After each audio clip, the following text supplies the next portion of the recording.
On? Yes. You may testify. The creators of this cannabis legalization bill started an equity commission of Black and brown activists so they could use the word equitable, then excluded them in their request for equity from the entire writing of the bill. They didn't include any specific legislation to repair the damages of the war on Black people.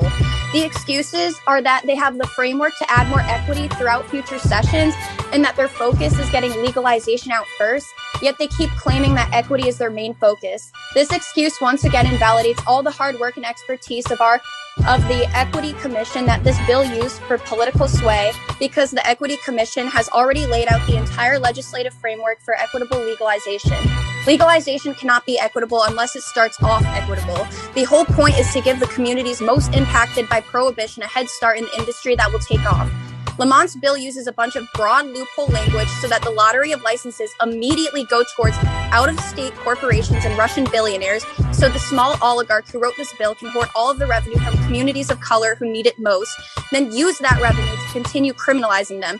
Lamont's bill states the majority of cannabis tax revenues will go towards state municipalities, which will be used to punish Black people who are 4 times more likely than their white counterparts to be arrested for cannabis in Connecticut, despite equal consumption. This bill allows law enforcement to arrest and jail minors, sellers, and growers, which we all know is disproportionately enforced in Black and brown communities.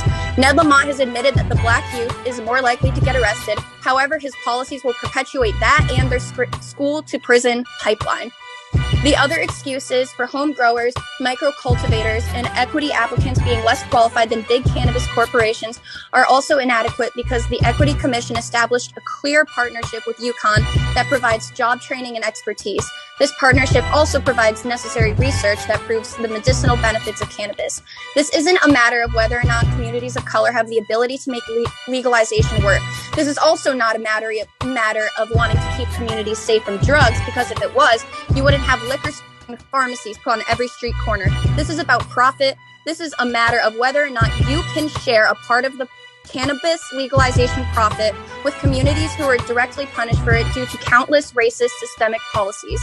Communities of color that come from redline concentrated poverty will continue to run underground cannabis businesses for survival because this system has given them no other option. Instead of reserving and sharing a portion of legal licenses for those who have been criminalized and neglected, this bill chooses to withhold their economic opportunities in favor of a cannabis market only legal for rich white men. Connecticut not only has the chance to be a leading example for equitable cannabis legalization in the country, but a chance to start fixing our reputation for the most segregated state.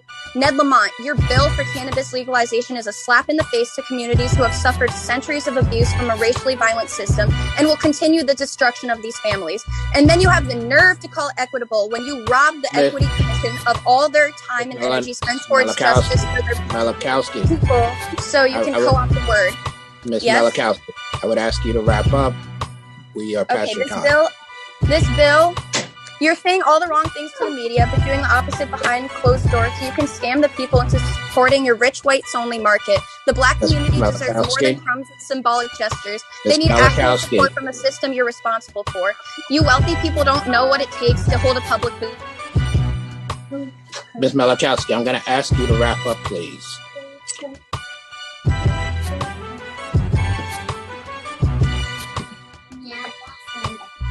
That was going back to the tent. Ms. Melocowski.